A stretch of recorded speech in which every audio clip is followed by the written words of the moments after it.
kung sino man ang nagpapakana ng narrative na kaya nagpalit ng leadership para i-delay yung impeachment, it is absolutely not true. No. To God's grace, tuloy-tuloy po ang trabaho. Magandang hapon po sa akin Facebook family. Kanina po, I expressed sentiments, narrated some facts, made some suggestions. Now I just want to make an update. Before that, someone told me, battle of narratives ang nangyayari. And may angal po ako doon. Because real lives is not about narratives. It's about the truth. Diba? Kung ang narrative mo, ito mga nagugutom, tulungan natin, ito yung impeachment, dinidelay, wag natin payagan. Kaya nga po narrative may script. People are really suffering because of the high prices, hindi lang ng diesel, LPG, gas. Yung 7% inflation, yun po ay average, yun po ay isang basket at karamihan dun pagkain. But maraming hindi kasama dun sa indicators na yun ng basket ay sobrang tumataas ang presyo. Having said that, may kakulangan. Mataas na presyo, meron pang shortage doon po sa fertilizer. May parating pa na Super El Nino, and then eto naman tag-ulan, hindi pa naman naayos yung ating mga flood control. So I'm very concerned about the day-to-day life of each and every Filipino. That is why we're trying to put some order in terms of priority. So ulitin ko po hindi po magulo ang Senado. Look at our session since I took my oath. Lahat ng session very orderly, puno ng substance, at sumusunod kami. Yung panggugulo ay nangyayari before or after the session and was beyond our control. Meaning kami ay nagre-react.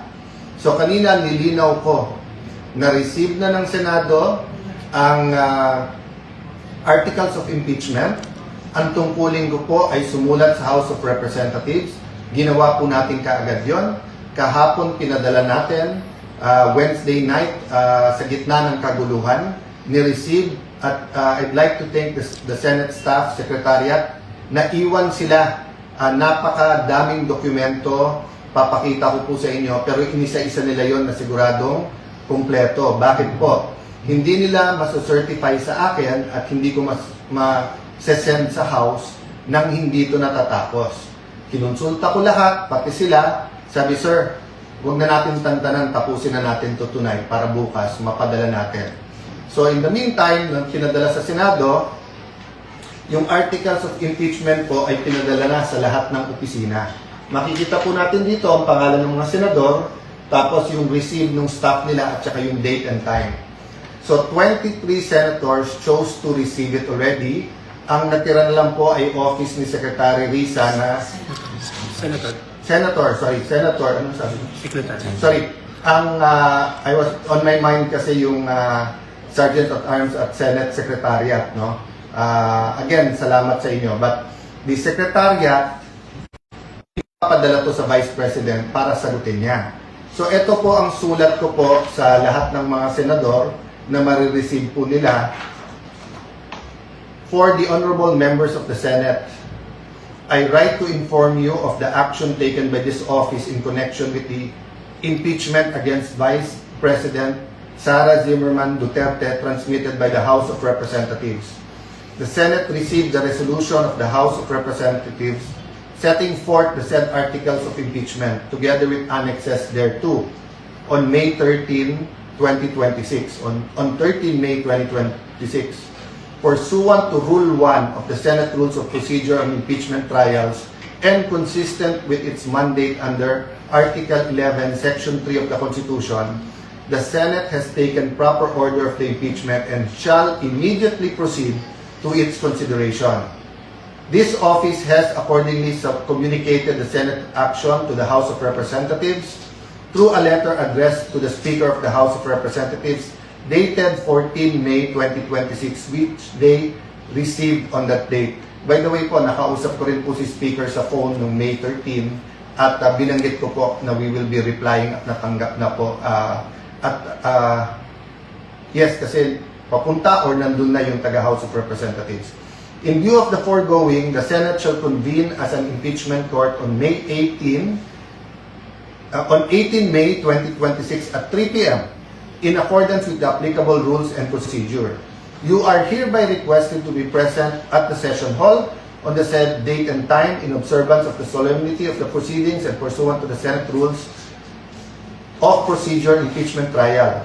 All senator judges are enjoined to wear their robes upon the convening of the impeachment court. Your presence and cooperation are essential to the properly orderly conduct of these proceedings. Yan po. So advice ko po sa mga minority senators kung pwede pong whether may group chat or meeting na po kayo, nag-meeting na po kami ng majority, mag-meeting po kami ulit. At so far, we're all in agreement na the rules that were good for the past impeachments are good for Monday. So hindi nyo ma-expect ang delay on our part. So outside the Senate, kung sino man ang nagpapakana ng narrative na kaya nagpalit ng leadership para i-delay yung impeachment, it is absolutely not true. Lawyers are officers of the court. I believe in the honor, in yung pinaghirapan ng bawat isang abogado, yung pagmamahal sa Diyos, sa bayan, sa konstitusyon. So I am again asking yung mga law deans, mga bata po nakatingin sa inyo. You took the extraordinary step of not even asking, not even communicating, walang due process. Pinagbintangan nyo po kami na yung change in leadership is denying due course or will delay the impeachment proceedings. So siguro naman po, with all humility, kaya nga kumpanyero tawag natin, kumpanyera. So sa korte, pag may nagkamali at sinabi, pasensya na kumpanyero, pasensya na kumpanyera, so tumimbre man lang kayo, hindi man lang kayo tumimbre, ngayon opportunity nyo to have a joint circular then or joint statement saying that we apologize to the honorable senators of the new majority kasi nakikita namin ngayon that nag-move ng tama. By the way, Lodins, yung ilan sa inyo criticize sa amin. Hindi ba sunod-sunod po na pinatunayan sa Supreme Court na tama po kami? Hindi ba bawat galaw in the past na umabot sa Supreme Court at hindi ba sa law school deans kayo mismo ang nagtuturo na kapag ka Supreme Court na nagsabi, yan ang batas. At hindi ba po may kasabihan po, no? Matagal na po to. Hanapin ko po yung quote talaga, no? Na nagsasabing, we should be a nation of laws, not of men. So ano po ibig sabihin nito? Na kahit ano pong lakas, kahit anong kapangyarihan ng isang lalaki o babae o man or woman, ang batas ang nasusunod. So kung nag-a-argue tayong lahat, tapos may desisyon na ang Supreme Court, kayo pa rin ang tama, yun po ba ituturo natin sa mga law students? So ngayon po, na sinabing agad-agad, sinabi pong forthwith, sinabing no delays, nasa lounge po ako at kinuha ko opinion, pati ng mga kasama sa minority.